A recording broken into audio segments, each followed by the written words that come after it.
Today is the 1st of February 2025. Today I am making the Southward progress report video for January, where basically I go over all of the changes and additions that I made to Southward for January. So the purpose of this series, this is the first episode in this series, is for me to be able to look back at the changes and additions that I've made to Southward over every month that passes. I will be uploading the episodes of this series onto YouTube.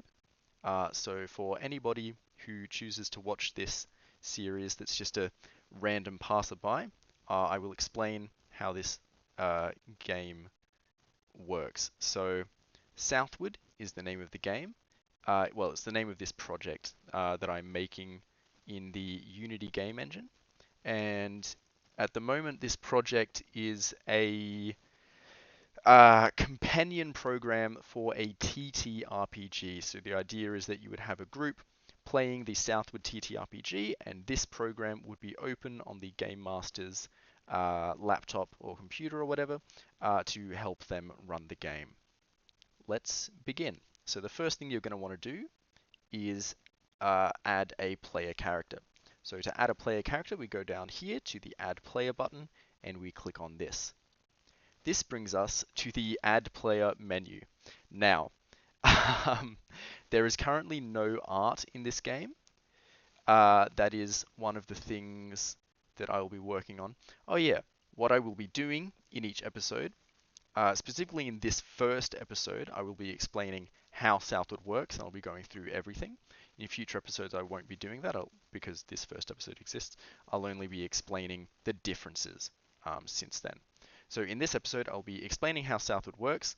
Then I'll speak about the specific additions that I made during January of 2025, and then I will talk about the changes that I want to make during February. And then at the end of February, I will record another update video, and I will actually see how many of those changes I was able to implement.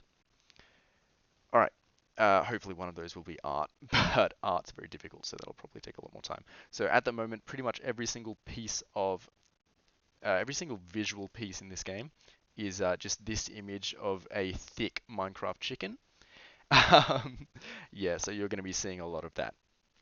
All right, anyway, let's create this character. So the first thing you're going to want to do when creating a character is you'll want to go up to, you're going to want to give them a name. So we'll start with their given name. I'm just going to go with Bill. And in the world of Southward that this TTRPG takes place in, you either have a family name, which is just a traditional last name. So let's give this guy a last name, Bill Bilson. If this character was an orphan in this world, in the world of Southward, orphans are adopted by churches and raised by churches. So they don't have family names because they're orphans. They're given a church name, and I toggle between a church name and a family name just by clicking on this text here. So as a church name, you get sort of two words to make your title. You get either of, the, or in, and then you get your second word, which is any one of these. So let's say I want the character to be Bill in Deceit, or Bill of Deceit, or Bill of Love. I can sort of make any combination and it should sound all right. For this character, I'm just going to go with a family name. This guy is Bill Bilson. So after coming up with your character's name, you then get to choose your character's species. Now there are 6 playable species: Lycan, Elf, Dwarf, Rabbit, Falcon, and Bat. Lycan is basically your human, standard, all-rounder, alright in most stats. Elf possesses inherent magical ability, so they will be really good for spellcasting characters. They have high magical defense. They are quite light, quite fast, quite agile. Dwarves are the opposite. They are obviously short and stocky. They have very high physical defense. Dwarves also do possess inherent magical ability, so dwarves are pretty good spellcasters. They have high health, they're able to carry heaps, but they're just not very fast, not very agile. Rabbits are the lightest and fastest and most agile species. They do not possess inherent magical ability. They possess low physical defense. They also possess low stamina. So although they can have really good bursts of energy, they can't do it for very long. Kind of like rabbits in real life. Next we have falcons. Falcons are pretty stocky. Don't possess inherent magical ability. Neither do lichen, by the way. I didn't mention that. Elves and dwarves are the only species that possess inherent magical ability. Falcons are pretty stocky. They also will, once they implement it into the game, have the ability to fly. Bats are small, fast, and agile, not as small, fast, or agile as rabbits, but they also possess the ability to fly. So we're just going to go with Lichen for this character. Now we get to choose the weapons. So there are 3 weapon slots: right hand, left hand, and offhand. Offhand is meant to be a weapon that is sort of slung around your back that you can grab and switch to at any time. So the right hand weapon also has the word buffed written next to it. When you buff a weapon, the weapon that will be buffed is the weapon that is in the right hand slot. So anytime you buff a character, the weapon that is buffed is this weapon, the right hand. So make sure that you sort of have your main weapon in your right hand. So we're going to pick the golden scimitar as Bill's main weapon. In the left hand, we are going to give him a medium shield. And in the offhand, we'll give him a sort of magical casting ability. We'll give him a wand, and a wand is a instrument used for casting spells. Moving down here, we have stat requirements. So now that we've selected our weapons, it shows us what stats we need to meet in order to use those weapons. So we're actually not going to meet the required stats for the shield, just so I can demonstrate what happens when you don't meet a weapon's stats. We will, however, meet the stat requirements for our other 2 weapons. So the golden scimitar requires 16 DXT. That's short for dexterity. So I'm going to bring that to 16. And it requires 4 spirit, and our wand requires 2 spirit, so we're going to meet that automatically by going to 4. So now that we've got these picked out, we'll move to our leveling stats. So these are heavily inspired by From Software games such as Dark Souls or Elden Ring. If you've played Dark Souls or Elden Ring, you should very quickly sort of understand what these are about. So Vitality controls our HP, our health. So I'm going to level that to 10 for now. Endurance is our stamina. I'm going to level that to 15. I want this to be a more agile, less tanky character. Mana controls how much MP we have, which is used for casting spells. So I'll give Bill 10 mana. Stability is how much weight you can carry, how much like the total weight of all the equipment you can carry is before you become overburdened. So because we're not focusing on making a too heavy character, I'll set that to 5. As for agility, agility is your movement speed. Because we're making an agile character, I will set that high. I'll set that to 10. Charisma and intimidation currently have no function in the game. Obviously, I do plan on giving these stats a function at some point, but because they currently don't, we will ignore them for now. Strength. Strength affects the attack power of blunt force weapons, such as maces or hammers. If your build involves blunt force, you want to level strength. We're going to bring that to 5 just because we can. Dexterity is for slicing or slashing weapons like swords. If your character uses a sword, you're going to want to primarily level dexterity. The golden scimitar is a sword. So let's bring our dexterity up to 20 just to boost the damage that does. Skill is the stat you want to level if you are using a piercing weapon like a spear or a rapier. We're not using any of that, so we'll just chuck this up to 5 just for the other stat benefits that are given by leveling stats.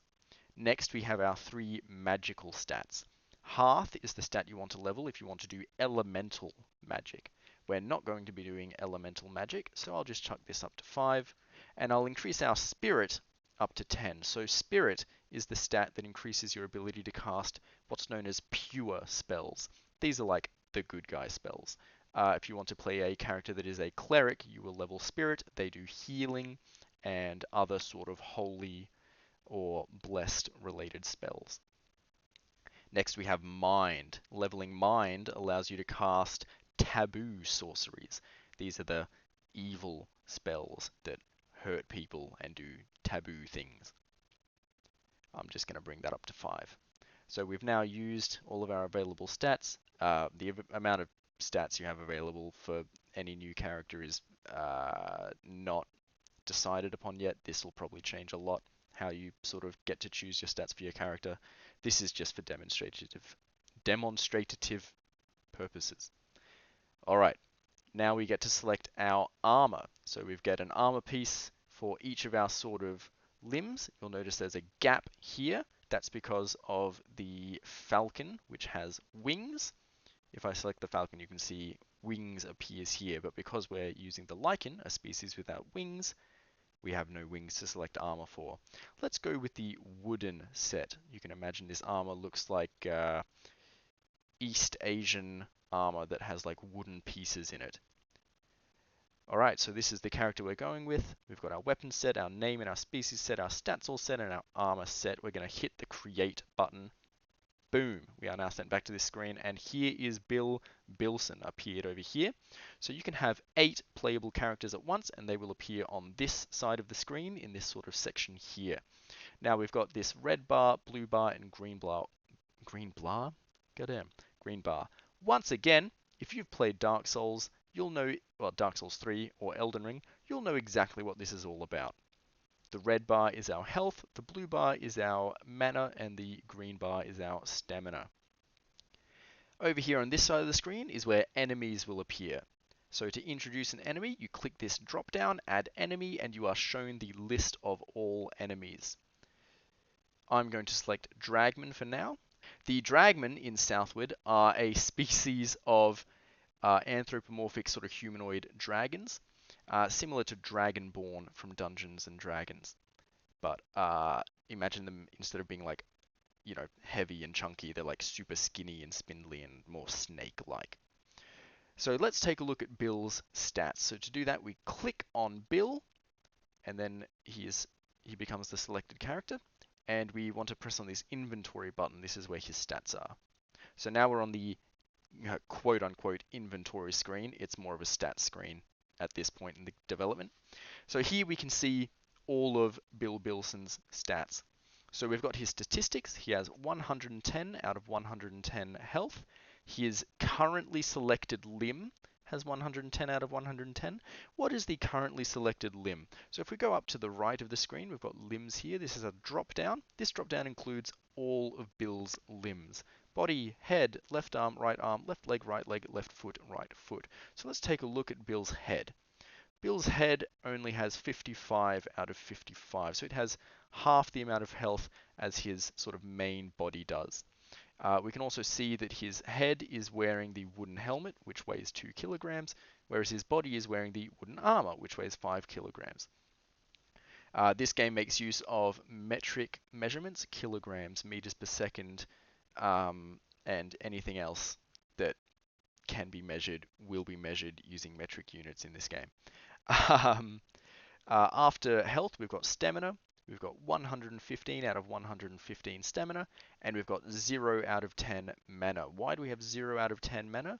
When you make a new character, you do not start with any mana. You have to give yourself mana through the use of items. Our equip load is currently 19.6 out of 21. This is in kilograms. That makes us clumsy. Clumsy means that we just evade attacks. If we attempt to evade attacks, we'll be a little less capable of doing so. So it makes it more difficult to evade attacks when we are clumsy, and we are clumsy because our weight is above 70% of our max capacity. Our movement speed is 2.75 meters per second. That's pretty good. It shows us all of our leveling stats that we've selected here. Here we can see our defense for every single damage type and our absorption for every single damage type. Here we have our resistance for every single status effect type and our absorption for every single status effect. So, status effects. Status effects work similar to how they work in From Software games, once again Dark Souls and Elden Ring, where you receive build up towards the status effect, and once the status effect exceeds your resistance, you gain that status effect. So up here in this section, we've got our weapons. Right now, the golden scimitar is selected, so we're looking at the stats for the golden scimitar. So it does slicing damage and sunlight damage. It does 40 damage of each, but its attack for each is different. The attack for slicing is higher than the attack for sunlight. That means that the slicing damage will be increased more than the sunlight damage when we hit an enemy. And we've got blind 24. So this number here, 24, is the amount of the blind status effect that will be built up when we hit enemies. So if we hit ourselves with this sword, we will deal 24 blind build up. So we'll have 24 out of 70. And we need to keep hitting ourselves until that exceeds 70, and so that we get the blind status effect, but we don't want the blind status effect, so we're not going to do that. Next we have speed. I'll explain what speed does later. Range 2 meters and weight 1.3 kilograms. So by clicking on the different weapons, here I'm going to click on medium shield. We can now see the stats for the medium shield. It does bashing damage. It has a speed of 1, a range of 1.2, and a weight of 4.5. And the wand has a spell boost of 0.65. That means any spells that are cast by this wand will have their sort of I don't know, damage or whatever it is the spell does. It'll be multiplied by 0.65. Speed of 2 and a weight of 100 grams, so very light. Now to cast spells, we're going to need mana, and so we're going to need items. So this drop down contains every single item that's currently in the game. We're going to select liquid mana, and then we're going to press the purple button to add that to our belt. So we now have liquid mana in our belt. Let's also give ourselves a health potion. So now we have liquid mana and a health potion in our belt. As you can see, our equip load has increased as we added those items. We are just below our maximum equip load, so that's good. Now I'm going to click back, and that'll return us to the sort of main combat menu. So here we've got attacker and target. When I click on anything, or any person, when I click on any person, player or enemy, they will get selected as the attacker, and then the next person or enemy I click on will be selected as the target. Now let's say I've made a mistake. I don't want Bill to be the target, so I can just click on Bill's name here. That deselects him as the target, and I click on the Dragman. Now he has become the target. So Bill is the attacker and Dragman is the target. And if I've also made a mistake with the attacker, I don't want Bill to be the attacker. Once again, I can click him. He's no longer the attacker, and I want the Dragman to be the attacker. So I'm going to click both of those because I actually want Bill to be the attacker and Bill to be the target, because he is going to use his liquid mana on himself. So I'm going to click use. Now down here we've got the log, the game log. This tells you everything that's happened in the game. So on turn 1, Bill took a swig of their liquid mana. So let's click on Bill again and click on inventory, and we can see that his mana is now 10 out of 10 because he drank that potion. So let's select Bill as the attacker and select the Dragman as the target. And Bill is going to hit the Dragman with his golden scimitar. So to do that, we need to make sure that Bill is the attacker, the Dragman is the target, the golden scimitar is the selected weapon, and then we press the attack button. So here we can see that Bill used golden scimitar on Dragman, dealing 64 damage. So now we're going to select Dragman so that we can take a look at its stats. As we can see, its health is now 56 out of 120. Cool. So we dealt damage to the Dragman. How awesome is that? Now, of course, Bill wants to use one of his spells on the Dragman. So Bill is the attacker, Dragman is the target, and we need to select his wand, which is his spell casting instrument. Now, if we press the attack button, we will simply hit the Dragman with our wand, which will not do a lot of damage. We want to cast a spell. So we go down to this drop down here, click on this, and this is a list of all the available spells. So Bill can cast Fog Light, Lunar Induction, Seal Wound, Solar Induction, and Toxic Flush. We're going to cast Fog Light on the Dragman, and here with this drop down we can select the limb that we want to hit. So we want to hit the Dragman on his head, So we're going to select the head. Now we don't press the attack button, we press the cast button. Cool. So on turn 3, Bill used Foglight on Dragman, dealing 0 damage. Well, that's not very useful. It dealt 0 damage. But the point of that spell isn't actually to deal damage at all. It is to deal the blindness status effect. And that's exactly what happened. As you can see, the Dragman is blinded. So if I click on the Dragman and I click on Inventory, we can see down here that his blind build is 74 out of 46. So he has the blind status effect. He cannot see. Now this doesn't affect his stats in any way. That is something that the Game Master would roleplay with. So where are these enemies? This button here, Open Map. Let's see what happens when we click that. Cool.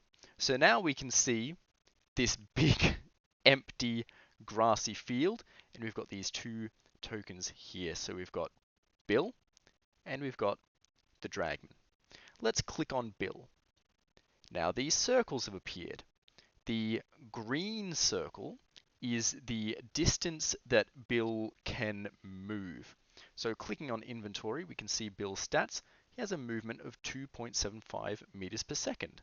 So from the center of Bill to this green light is 2.75 meters. And once again, clicking on Inventory, Golden Scimitar has a range of 2 meters. So this red circle here, that is his attack range. So this is 2 meters. That's how far he can reach with his Golden Scimitar. Let's switch to his medium shield. As we can see, the red circle has decreased because his medium shield cannot reach as far. And let's select his wand. It has shrunk even further because it has less range than both of those weapons. Back to the Golden Scimitar. So Bill is going to run forwards so that the Dragman is in range. Alright, well it doesn't really reach, but let's just cheat and say that it reaches. And he's going to attack the Dragman. So now, if I deselect them, Bill is blue because he's a player. Dragman is red. I select Bill as the attacker, he becomes yellow. I select Dragman as the attacker, he becomes yellow. So yellow means that they are selected as an attacker. Select Bill as the target, he becomes this sort of weird light blue color. Don't know how to describe that. That just means he's the target. So Bill is the attacker, Dragman is the target. Now the Dragman doesn't really want to get hit by the Golden Scimitar. So what does it do if it doesn't want to get hit? Well, if we bring up the list of limbs, at the end of the list, there's more. Guard with wing. Okay, so in this game, you can guard or defend or evade against incoming attacks. Bill is going to try to attack the Dragman with the Golden Scimitar. The Dragman is going to try to guard with wing. Now we're brought down to this section here. So speed, which I mentioned earlier, is this number here. For the attacker, the speed of Bill's weapon, which is the Golden Scimitar, is 1. And for the target, the speed of his guarding with wing is 1.5. In this section, we get to put in a dice roll. You can roll any dice you want, but they both need to roll the same type of dice. So let's say you roll a d20 and Bill rolls a 13 and the Dragman rolls a 12. The Dragman rolled a lower number than Bill, but because of his speed multiplier, he gets a higher result, which means he succeeds. So what happens if you succeed? It means you successfully get to guard. Let's say that instead, the Dragman rolled an 8.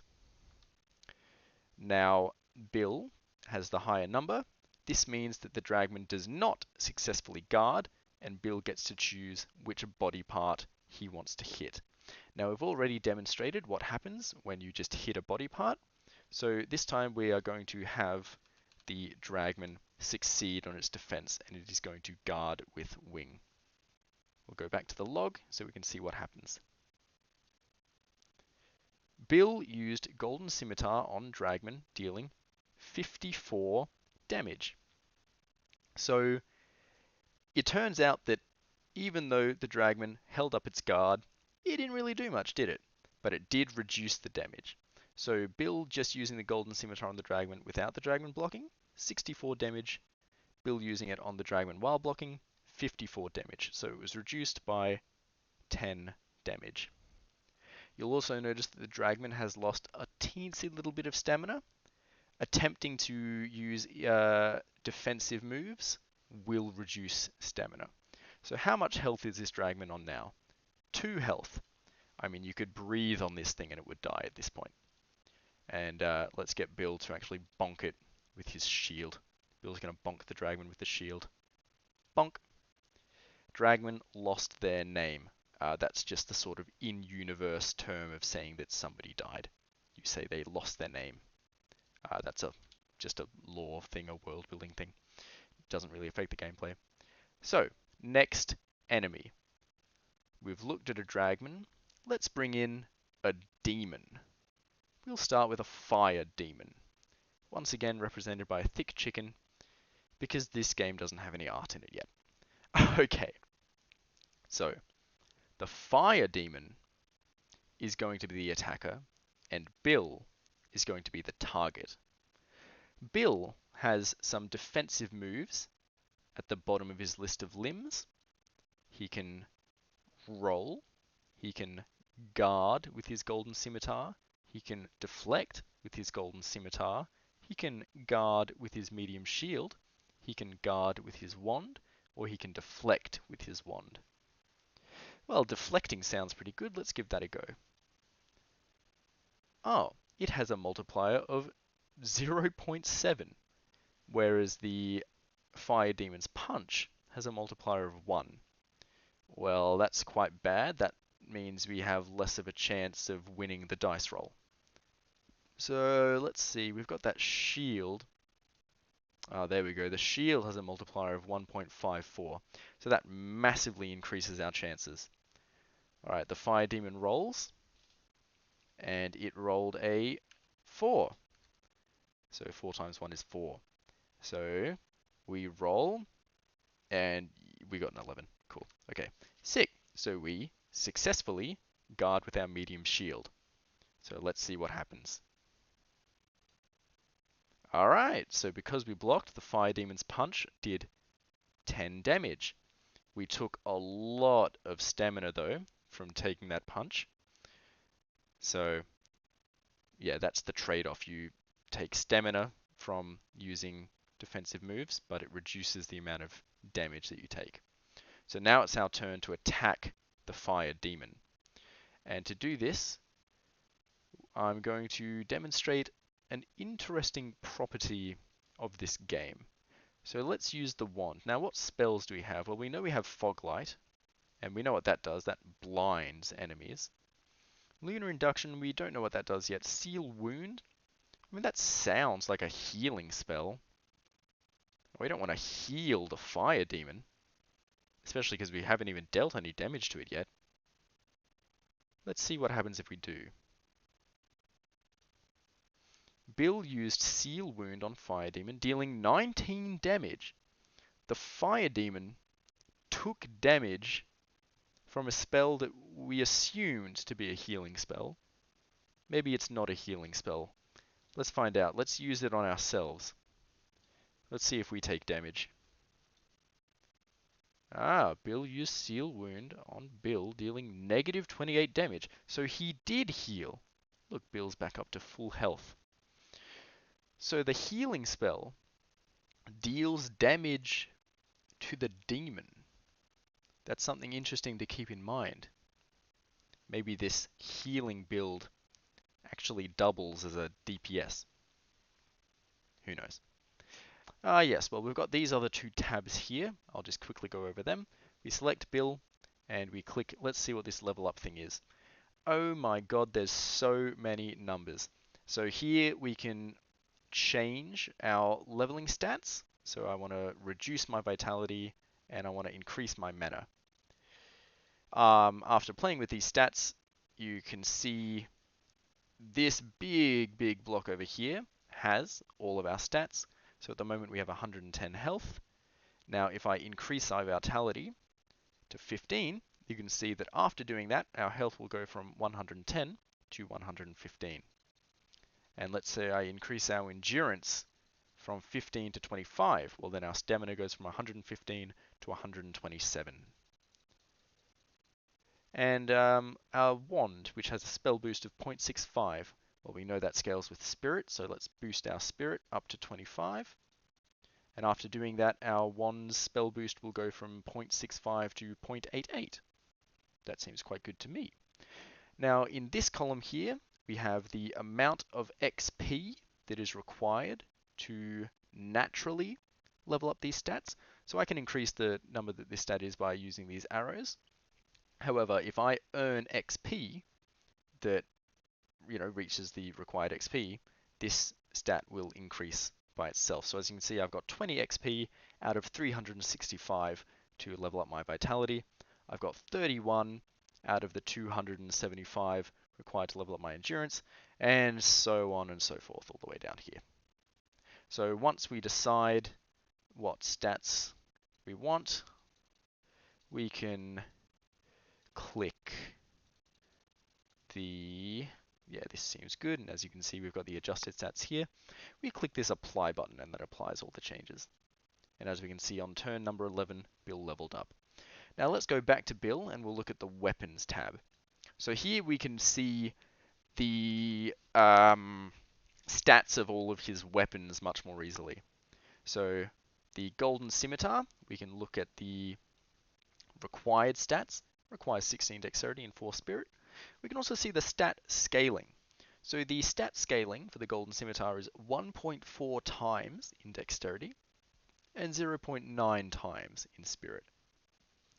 So I'm not actually going to explain what this means. Just know that the higher the number, the better the scaling. So the golden scimitar scales better with dexterity than it does with spirit. Now let's look at the damage types. Well, it does 0 bashing, it does 0 piercing. Now it does do slicing, that makes sense, the scimitar is a slicing weapon. Damage 40, attack 108. Now what does this mean? Well, I'm once again not going to explain that. I've just decided I don't want to explain that. Just know that the bigger the number, the better the damage. So yeah, 40 damage, 108 slicing. For sunlight, 40 damage, 103 attack. Now cleanse here, we can see we've got 23 attack but 0 damage. Same with moonlight as well. What does that mean? Well, that means that it won't deal those damage types. So if it's got 0 in damage or 0 in attack, it won't deal that damage type. It has to have numbers higher than 0 in both damage and attack to actually deal that damage type. So even though we've got 23 attack for cleanse, because we've got 0 cleanse damage won't be dealt when attacking with the golden scimitar. Now here we've got guard. So when you choose to guard with the golden scimitar, incoming damage for each damage type will be multiplied by this number. So we know that if we guard using the golden scimitar, incoming slicing damage will be multiplied by 0.45 times. Down to status effects, similar thing. This is just the amount of that status effect that is built every time we hit someone. So if we hit someone with the golden scimitar, it will build up 29 blind. And same with the guard. Once again, if we guard using the golden scimitar, incoming bleed build-up will be multiplied by 0 times. Now down here we've got our speed, which drives, this is basically what the dice roll is multiplied by when we use this weapon to attack. Range, 2 meters, weight, 1.3, stamina cost. So this number here is basically the amount of stamina that is consumed when attacking with this weapon. Here we've got guard hold. This number multiplies. This number is quite complicated, actually. How do I describe this? basically the lower this number, the less stamina will be consumed while guarding. So if I guard against an attack using the golden scimitar, the amount of stamina that I would lose is multiplied by this number. So you want this number to be lower. Now I've got NA over here. What's that all about? Well, that's for spell casting instruments. So if I click on the wand, we can see this NA becomes the spell boost, which multiplies the power of the spell. And we've got 0.88. Over in this section, we've got upgrades. So this is how we upgrade our weapon. So let's say I want to increase the handling. Let's increase the handling to 5. I click apply. What's changed? Well, the speed has increased. So if I reduce that down to 0 and click apply, speed is at 2. That's the base speed. Bring it up to 5, click apply. The speed is now 2.5. So that's how you increase the speed of a weapon, by leveling up its handling. So what happens if we increase the offense of a weapon? What does that do? Well, that increases the damage. So we've gone from dealing 10 bashing damage with the wand to dealing 15 bashing damage. So the maximum amount that each component can be is 5. If I keep clicking this up button, it won't go beyond 5. Same with every single one of these categories. So guard, well, I say increases, it decreases these numbers, which multiply incoming damage. So you want these numbers to be lower. So at 0 guard, bashing damage is multiplied by 0.7. At 5 guard, let's click apply. It's multiplied by 0.53. So this is how you level up weapons. Alright, now time for me to show off all of the changes that I made in January of 2025. Most of the changes I made relate to the taboo spells. So let's make a new character. I'm going to call him Mind Test because I'm testing out the mind spells. Alright, so I've just set up this character here who's going to be testing all of the new spells that I've added. Now I'm going to give this character a liquid mana and a mana tablet, and I'm going to be upgrading their bracelet, which is their spell casting instrument, as much as I can.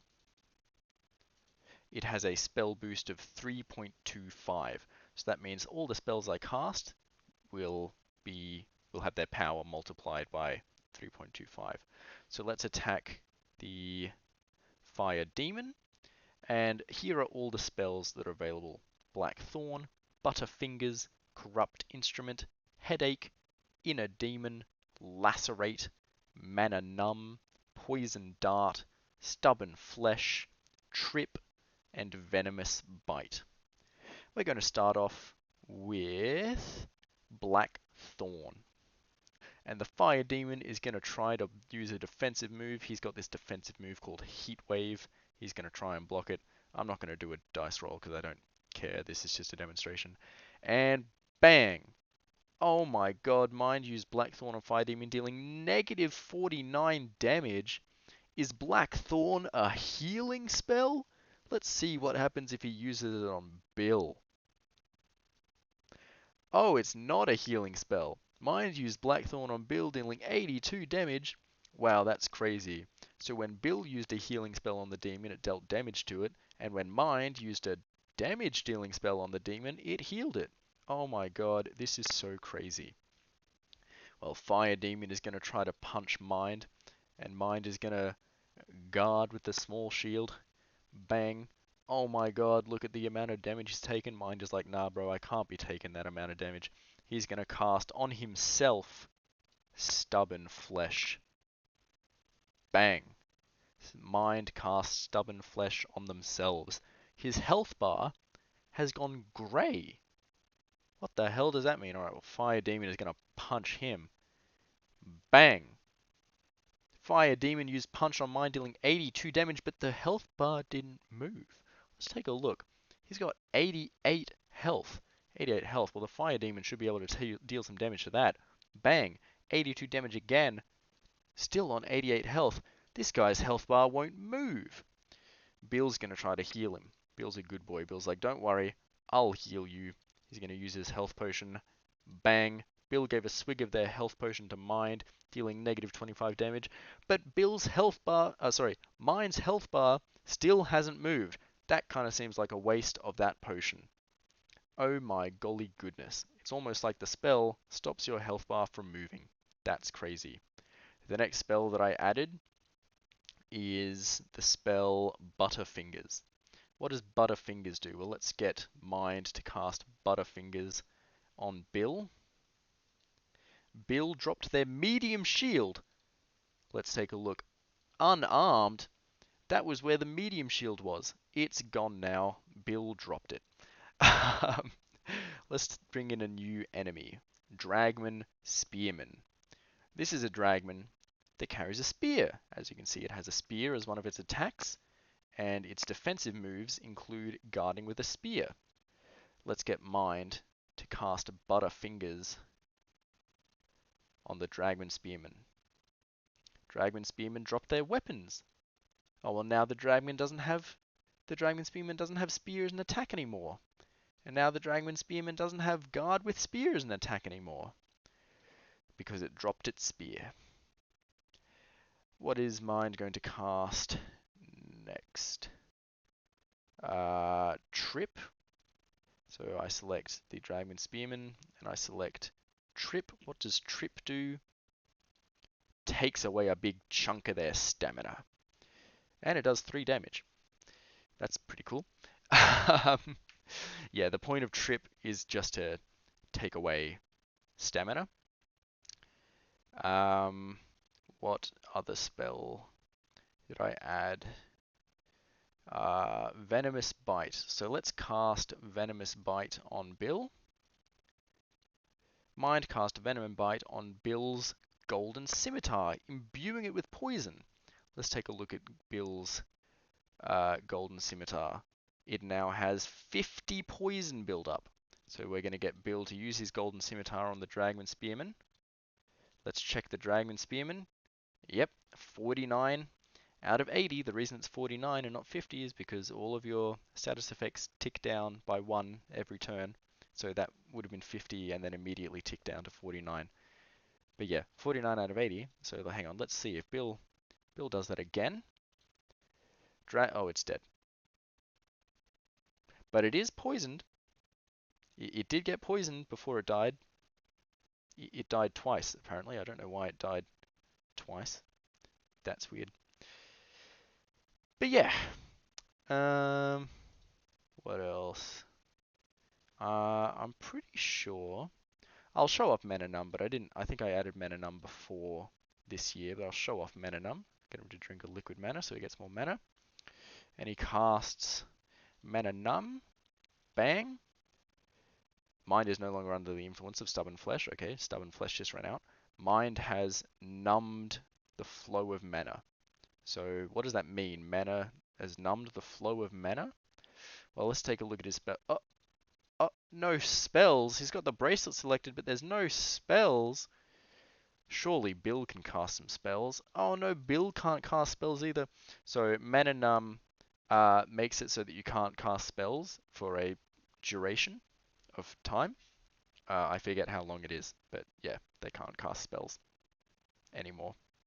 We're just gonna, pressing the rest button, by the way, just sort of skips turns. Dragman is no longer blinded.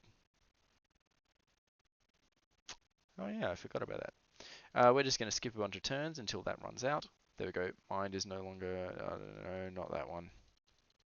The log, by the way, tells you pretty much everything. Let's keep going. Bill's Golden Scimitar is no longer imbued with poison. Dragman Spearman is no longer poisoned, even though he's dead.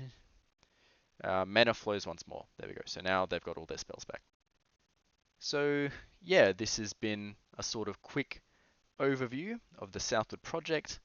me explaining how the game works, how this program is meant to be used, um, me explaining the specific changes that I made during January of this year, mainly just adding a bunch of um, evil spells. I also this month added the XP for leveling up. That was something I did. And now I'm going to talk about some changes that I want to make in February. What do I want to do in February? I want to run playtests with my friends, get all my friends to playtest the game, so I can get feedback on how it currently is and how it feels to play with multiple people in an actual party. I want to implement stances, so people will be able to shift between different positions. You can be standing, you can be laying prone, and if you're a flying species, you can be flying. I'll implement those stances, and those will all affect the gameplay. I want to add more enemies to the game. At the moment, we pretty much only have a group of demons and a group of dragmen. I want to add more enemies. Yeah, I want to get some socials running, get an Instagram page running, get a dedicated YouTube page running, a dedicated YouTube channel for Southward, and hopefully get some more eyes on the project, get some more attention for it. Yeah, that's the goal for February. Get socials up, get stances working, and run some playtests.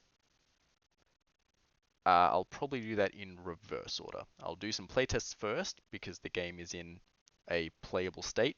Then I'll add stances because that'll take the game into an unplayable stance while I'm working on that, and then get the socials up and running. So yeah, me from the future is going to watch this video back to compare this version of Southward to the version of Southward that exists by the end of next month.